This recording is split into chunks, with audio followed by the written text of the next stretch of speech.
പൊങ്കൽ ആഘോഷങ്ങളുടെ ഭാഗമായ പ്രസിദ്ധമായ അളകാനല്ലൂർ ജല്ലിക്കെട്ടിന് തുടക്കം. ഉപമുഖ്യമന്ത്രി ഉദയനിധി സ്റ്റാലിൻ അടക്കമുള്ളവർ ജല്ലിക്കെട്ട് കാണാനെത്തി. വിശ്വാസത്തിനൊപ്പം ആവേശം കൂടി നിറയുന്ന ജല്ലിക്കെട്ടിലെ വിജയികൾക്ക് വമ്പൻ സമ്മാനങ്ങളാണ് നൽകുന്നത്.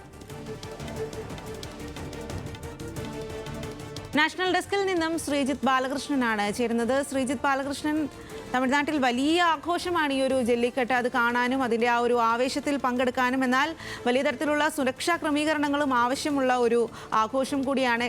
ഏത് രീതിയിലാണ് അവിടെ പരിപാടി നടക്കുന്നത്? തീർച്ചയായും സ്വാതി, തമിഴ്നാട്ടിൽ ജല്ലിക്കെട്ട് എക്കാലവും ആവേശം ഉണർത്തുന്ന കാര്യം തന്നെയാണ്.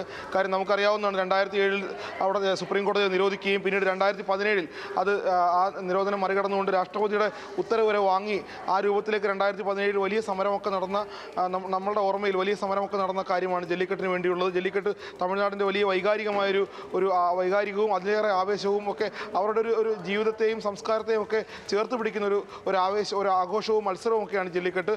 ജനുവരി 14, അതായത് മകരസംക്രാന്തി ദിനത്തിൽ അവണിയാപുരത്താണ് ജല്ലിക്കെട്ടിൻ്റെ ഒരു വലിയ ആവേശം. അവണിയാപുരം ജല്ലിക്കെട്ട് തുടങ്ങുന്നതോടുകൂടി കൂടിയാണ് മധുരയിൽ ജല്ലിക്കെട്ടിൻ്റെ വലിയ ആവേശം ആരംഭിക്കുന്നത്. ഇന്നലെ പാലമേട് അതോടൊപ്പം തന്നെ വലിയ ആവേശത്തോടുകൂടി തന്നെ ജല്ലിക്കെട്ട് മത്സരങ്ങൾ നടന്നിരുന്നു.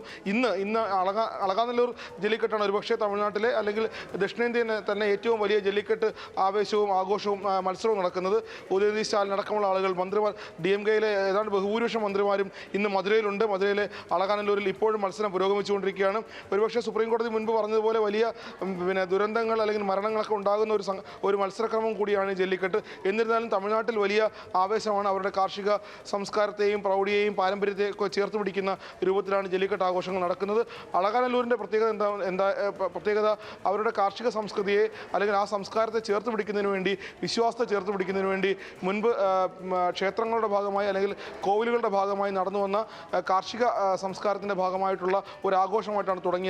ഇപ്പോഴത് അവരുടെ ജീവിതക്രമത്തിൻ്റെ ഭാഗമായി അല്ലെങ്കിൽ അത്രയും വൈകാരികമായി തമിഴ് ജനത ഉൾക്കൊള്ളുന്ന ഒരു ആവേശമായി മത്സരമായി മാറിക്കഴിഞ്ഞിരിക്കുകയാണ് ഇപ്പോൾ അളകാനല്ലൂരിലെ ജല്ലിക്കെട്ട്. കഴിഞ്ഞ വർഷങ്ങളിലൊക്കെ വലിയ അപകടങ്ങൾ നടന്നിരുന്നു. ഇത്തവണ അതിലേറെ സുരക്ഷയും സൗകര്യങ്ങളും ഒരുക്കിക്കൊണ്ടാണ് സർക്കാർ തന്നെ നേരിട്ട് ഏതാണ്ട് 65 കോടിയിലേറെ മുടക്കി ഈ അളകാനല്ലൂരിൽ ജല്ലിക്കെട്ട് നടത്താനായി മാത്രം പ്രത്യേകം സ്റ്റേഡിയം തന്നെ നിർമ്മിച്ചുകൊണ്ട് ആ രൂപത്തിലാണ് ഇപ്പോൾ സർക്കാർ തന്നെ നേരിട്ട് ഇടപെട്ടുകൊണ്ടാണ് ജല്ലിക്കെട്ട് നടത്തുന്നത്. മുൻപ് അത് സർക്കാരിൻ്റെ ഇടപെടൽ ഉണ്ടാകാതിരുന്നത് കൊണ്ട് തന്നെ വലിയ അപകടങ്ങളുണ്ടായിരുന്നു, മരണങ്ങളുണ്ടായിരുന്നു. ഇത്തവണ അതിനെല്ലാം മറികടന്നുകൊണ്ട് സർക്കാർ കൃത്യമായി ഇടപെട്ടുകൊണ്ട്, അതുകൊണ്ട് തന്നെയാണ് മുഖ്യമന്ത്രിയും കഴിഞ്ഞ തവണ സ്റ്റാലിൻ നേരിട്ടുണ്ടായിരുന്നു. ഇത്തവണ ഉപമുഖ്യമന്ത്രി ഉദയനിധി സ്റ്റാലിൻ നേരിട്ടാണ്. മന്ത്രിമാരൊക്കെ ഉണ്ട്, MP-മാരുണ്ട്, ജില്ലാ കളക്ടറുണ്ട്. ആ രൂപത്തിൽ ഔദ്യോഗികമായി തന്നെയാണ് ജല്ലിക്കെട്ട് ആവേശത്തെ തമിഴ്നാട് കാണുന്നത്, സർക്കാരും കാണുന്നത്. എന്തായാലും വലിയ ആവേശമാണ് അളകാനല്ലൂരിൽ ഇപ്പോഴുള്ളത്. മത്സരം നടക്കുകയാണ്. വിജയികളെ കാത്തിരിക്കുന്ന വലിയ സമ്മാനങ്ങളാണ്. കാർ, ട്രാക്ടർ അടക്കമുള്ള വലിയ സമ്മാനങ്ങളാണ് ഓരോ വിജയികളെയും കാത്തിരിക്കുന്നത്. ഏതാണ്ട് 1000-ലധികം കാളകളാണ് ഇത്തവണ അളകാനല്ലൂരിൽ മത്സരത്തിനുള്ളത്. അതോടൊപ്പം തന്നെ 1000-ലധികം വീരന്മാരും, അതായത് കാളകളെ പിടിച്ചു കെട്ടാൻ വേണ്ടിയുള്ള വീരന്മാരും മത്സരങ്ങൾക്കുണ്ട്, സമ്മാനങ്ങൾക്ക് വേണ്ടി മത്സരിക്കുന്നുമുണ്ട്. സ്വാതി. ശരി ശ്രീജിത്ത്, തമിഴ്നാട്ടിൽ അളകാനല്ലൂർ ജല്ലിക്കെട്ട് ആഘോഷത്തിന് തുടക്കമായിരിക്കുകയാണ്. വലിയ തരത്തിലുള്ള ആഘോഷവും ആവേശവുമാണ് അവിടെ.